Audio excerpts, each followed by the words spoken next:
আসসালামু আলাইকুম। তো স্বাগতম সবাইকে। আজকে খুবই ছোট্ট একটা টপিক যেটা নিয়ে আপনাদের সাথে আলোচনা করব, খুবই গুরুত্বপূর্ণ but short. Differences between carded yarn and combed yarn. অনেক সময় আমাকে আমার স্টুডেন্ট বা ওয়েলিশার বলে থাকে যে আসলে কার্ডিয়ান কম্বিয়ান এগুলোর মধ্যে পার্থক্য কি? আমরা কিভাবে একটা ইয়ান দেখে বুঝতে পারবো এটা কার্ডিয়ান এটা কম্বিয়ান। সো সেই উদ্দেশ্যকে সামনে রেখেই আজকে এই ভিডিও আপনাদের জন্য। তো আমি এখানে যাওয়ার চেষ্টা করবো যে আসলে আমরা কার্ডিয়ান কম্বিয়ানের মধ্যে ডিফারেন্সটা কি, আমি কিভাবে বুঝতে পারবো এটা কার্ডিয়ান এটা কম্বিয়ান। সো আমরা জানি যে আমি অবশ্য লাস্ট আপনাদের সাথে আলোচনা করেছি যে কার্ডিয়ান ম্যানুফ্যাকচারিং প্রসেস ফ্লো চার্টটা যদি আমরা দেখি, কম্বিয়ান ম্যানুফ্যাকচারিং প্রসেসের ফ্লো চার্টটা যদি দেখি, তাহলে দেখবো যে কার্ডিয়ান ম্যানুফ্যাকচারিং প্রসেসে দুইটা স্টেপ মিসিং আছে। যদি আমি কম্বিয়ান ম্যানুফ্যাকচারিং প্রসেসের কথা চিন্তা করি, সে দুইটা স্টেপ হচ্ছে ল্যাব ফরমার আর হচ্ছে কম্বিং প্রসেস। এখন এই ল্যাব ফরমারটা বেসিক্যালি প্রিপারেশন অফ কম্বিং, যে আমি কম্বিং করার আগে আমার যে ম্যাটেরিয়াল আছে লাইক স্লাইভার, সেটাকে মিনি ল্যাবে কনভার্ট করে নিতে হয় যাতে আমি কম্বিং প্রসেসটা অ্যাকুরেটলি করতে পারি। তার জন্য আমার এই ল্যাব ফরমার প্রসেসটা ইউজ হয়। দেন হচ্ছে আমি কম্বিং এ যাব। কম্বিং মানে নর্মালি আমরা যেটা বুঝি যে আঁচড়ানো, তো ইন্ডাস্ট্রিতে আমরা মেটালিক কম ইউজ করবো। তো আঁচড়িয়ে ফাইবারগুলা, শর্ট ফাইবারগুলা আমরা রিমুভ করবো আমাদের যে মিনি ল্যাবটা আছে সেইখান থেকে। উদ্দেশ্য একটাই যে শর্ট ফাইবারগুলো যদি রিমুভ হয় তাহলে আমি ইয়ানের বেটার কোয়ালিটি তৈরি করতে পারবো। তার মানে হচ্ছে কার্ডিয়াক ইয়ানের থেকে কম্বিয়ানের কোয়ালিটি বেটার। তো সেই ক্ষেত্রে আমরা এই কম্বিং প্রসেসটা ইউজ করছি। তো আরেকটা জিনিস একটু বলে রাখতে হবে যে আমরা কিন্তু সিলেকশন করে দিতে পারি যে আসলে কত লেন্থের ফাইবার আমরা রাখবো, কত লেন্থের ফাইবার আমরা রিমুভ করবো। তো প্রি সিলেক্টেড লেন্থ থাকবে, সেই অনুসারে মূলত কম্বিং মেশিনটা কাজ করবে। এখন আমরা কার্ডিয়ান আর কম্বিয়ানের মধ্যে যে পার্থক্যটা, সেটা প্রথমেই আমি বলেছি যে combing process is not needed for the carded yarn manufacturing process. আর কম্বিয়ান তৈরি করতে আমাদের কম্বিং প্রসেস নিডেড, মানে কম্বিং প্রসেসটা লাগবে।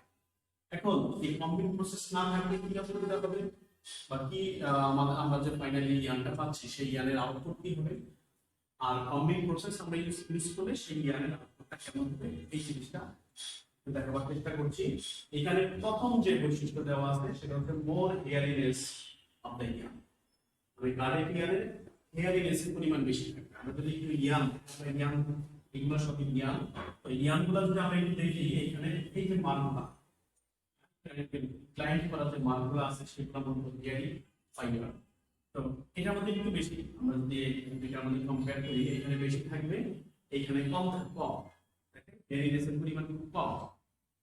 আমাদের কম্বিয়ান যদি আমরা চিন্তা করি বা কম্বিয়ান যদি আমরা বেসিক্যালি দেখি, then irregular means thick and thin, মানে ইয়ানটা সব জায়গায় সমান মোটা বা সব জায়গায় সমান চিকন না, আপ এন্ড ডাউন আছে, মোটা চিকন এরকম একটা ইফেক্ট আমরা বেসিক্যালি কার্ডিয়ানে পাচ্ছি। বাট মোর রেগুলার ইয়ান, কম্বিয়ানটা হচ্ছে মোর রেগুলার। দেখেন এখানে আপ এন্ড ডাউন বা থিক থিন, মোটা চিকন এরকম কিন্তু কম, একেবারে রেগুলার ইয়ান আমরা কম্বিয়ানটা পাচ্ছি। দেন কোর্সার ইয়ান, ফাইনাল ইয়ান। তো কার্ডিয়ানটা আসলে মূলত একটু কোর্সার হয় আর কম্বিয়ানটা ফাইনাল হয়। কার্ডিয়ান কোর্সার মিন্স মোটা হয়, কার্ডিয়ানটা হচ্ছে কম্বিয়ানটা হচ্ছে চিকন হয়। তো আমি আসলে কার্ডিয়ানও কিন্তু চিকন তৈরি করতে পারি, বাট সেই ক্ষেত্রে ইরেগুলারিটি রেট আরো বেড়ে যাবে, হেয়ারিনেসের রেট আরো বেড়ে যাবে। তো সেই ক্ষেত্রে আমাদের যদি আমরা ফাইনাল ইয়ান তৈরি করতে চাই, যেটা ইয়ান কাউন্ট হচ্ছে মোর দ্যান 30, তখন আমরা কম্বিয়ানের কম্বিং যে প্রসেস বা কম্বিয়ানে আমরা যাব। আর যদি তার থেকে কম, ইয়ান কাউন্ট 30 বা তার থেকে কম, তখন সেই ক্ষেত্রে আমরা কার্ডিয়ানে যাব। তারপরে এটা ডিপেন্ড করবে ভ্যালুর উপর। বা যদি বলে যে না আমাকে 28 কাউন্টের ইয়ান দেবেন বাট কম্বিয়ান, তখন আমাদের সেটাই করতে হবে। এখন যেহেতু আমি এখানে শর্ট ফাইবার রিমুভ করছি না, then we have more short fibre in the yarn, তার মানে ইয়ানের মধ্যে বেশি শর্ট ফাইবার থেকে যাবে। আর এখানে শর্ট ফাইবারটা যেহেতু আমাদের ইচ্ছা মতো রিমুভ করা হচ্ছে, তো আমরা ইয়ানের মধ্যে কম শর্ট ফাইবার পাবো।